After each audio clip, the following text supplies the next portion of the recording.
Before anyone judged the choices she would later make, Naomi was simply a young woman watching opportunities disappear. She still believed that patience, effort, and one honest opportunity could change everything. Long before adulthood, Naomi had learned what financial fear looked like.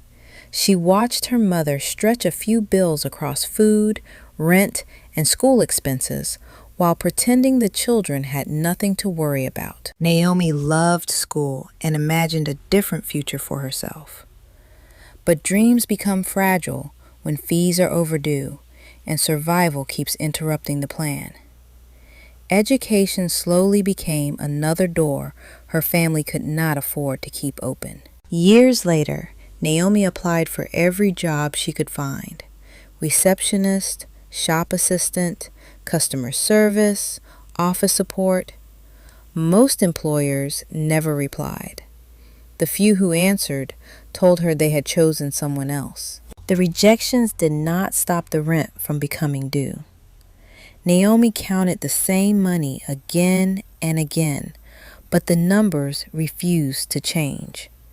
There was not enough for housing, electricity, food, and transportation. Then her mother called with another problem from home.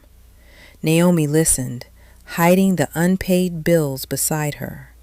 She had become the person her family expected to help, even while her own life was beginning to collapse. One afternoon, a woman Naomi knew offered a different kind of work. She described it as private, temporary, and easy money.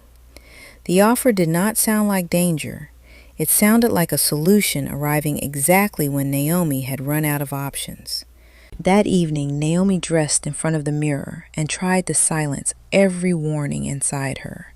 She told herself it would happen once, solve the immediate crisis, and never become part of who she was. At the hotel door, the decision became real.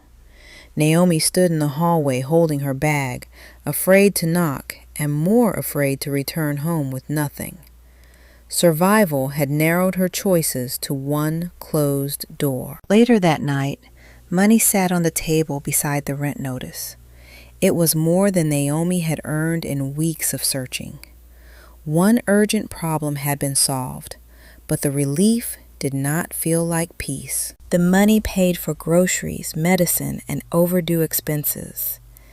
That was what made the work difficult to leave. It produced immediate answers to problems that honest job applications had failed to solve. On video calls, Naomi smiled and let her family believe she had finally found stable work. They saw the new groceries and her confident voice. They did not see the messages, clothes, cash, and fear hidden just outside the camera. Each night, Naomi removed the makeup and watched the confident version of herself disappear.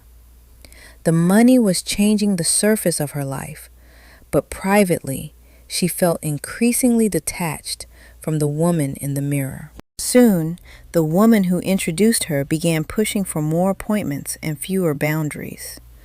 What had been presented as a choice was becoming an obligation. Naomi earned money, but control over the work was slipping away.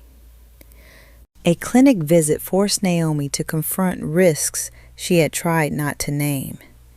Sitting among strangers, she held the folder tightly and wondered how many parts of her life had become secrets. One night, an encounter became frightening enough for Naomi to run. She reached the stairwell fully clothed and physically unharmed, but shaking. The danger she had minimized could no longer be explained away. Back in her room, Naomi finally stopped pretending she was in control. The phone kept ringing. Bills remained unpaid, and the money on the floor could not repair what fear, secrecy, and shame were doing inside her. The next morning, an older woman at the bus stop offered Naomi a warm drink and a conversation. She did not ask what Naomi had done. She asked whether she was safe and whether she needed help. The card led Naomi to a neighborhood church. She stood across the street, watching ordinary people enter, convinced that everyone inside would somehow recognize her past and decide she did not belong. Naomi entered and chose the last row. She heard that Christ did not wait for people to become perfect before offering mercy. The message unsettled her because it sounded less like condemnation and more like an invitation. When the service ended, Naomi left before anyone could speak to her. Her feet carried her away from the building, but her mind remained inside with the possibility that her life was not beyond redemption. That night, Naomi prayed without polished language. She told Christ the truth she had hidden from her family, her clients, and herself. She did not ask to appear clean. She asked for help becoming free. The following day, Naomi returned and admitted she wanted to leave the work, but feared losing her housing and income. The older woman answered with more than prayer: counseling, job training, emergency support, and a safe place to stay. Naomi entered a transitional home carrying one suitcase. The room was simple, but it was safe. Starting again did not feel triumphant. It felt unfamiliar, frightening, and possible. In counseling, Naomi began separating what she had chosen from what fear, poverty, and pressure had chosen for her. Healing required honesty, boundaries, grief, and the patience to rebuild trust in herself. Leaving did not remove the bills. One evening, an old contact offered fast money while Naomi's wallet sat nearly empty.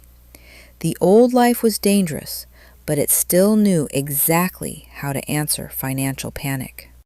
Naomi blocked the number and stepped outside before she could change her mind. Nothing dramatic happened. The bills remained, but for one morning, fear had not made the decision for her. Naomi entered job training with adults who were also beginning again. She learned computer skills, workplace routines, and how to speak about her future without allowing her past to become the whole story. Her first stable job was modest. The pay was lower, the work was ordinary, and no one applauded. Yet each task belonged to a life she no longer had to hide from the people she loved. When the first paycheck arrived, Naomi divided it among rent, transportation, and food. Very little remained.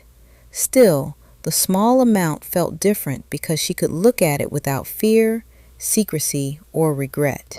Eventually, Naomi told her family what the successful video calls had concealed. Her mother was shocked and heartbroken, but she listened. The truth did not erase the past. It ended the distance created by the secret. Naomi chose to follow Christ openly, surrounded by people who knew enough of her story to understand the decision. Faith did not make her past disappear. It gave her a new identity that was not controlled by it. Years later, Naomi sat across from another frightened woman facing the same kind of choices. She did not begin with judgment or a sermon. She began with safety, housing, employment resources, and the dignity of being heard. Naomi began speaking in small support groups about survival, exploitation, boundaries, and faith. She did not present herself as someone who had never fallen. She spoke as someone who had been helped and could now help others. Her transformation was quieter than the life she had escaped. It looked like steady work, honest relationships, service, and peace. The past remained part of Naomi's story, but it no longer controlled the ending. Elsewhere in the city, another young woman stared at unpaid bills and a message promising fast money. She was not Naomi, and her life was not identical, but desperation was again making a dangerous option look like rescue. This time, someone reached her before the closed hotel door. Naomi offered resources, honesty, and a way to survive without entering the same cycle. One conversation cannot guarantee an easy future, but it can create another choice.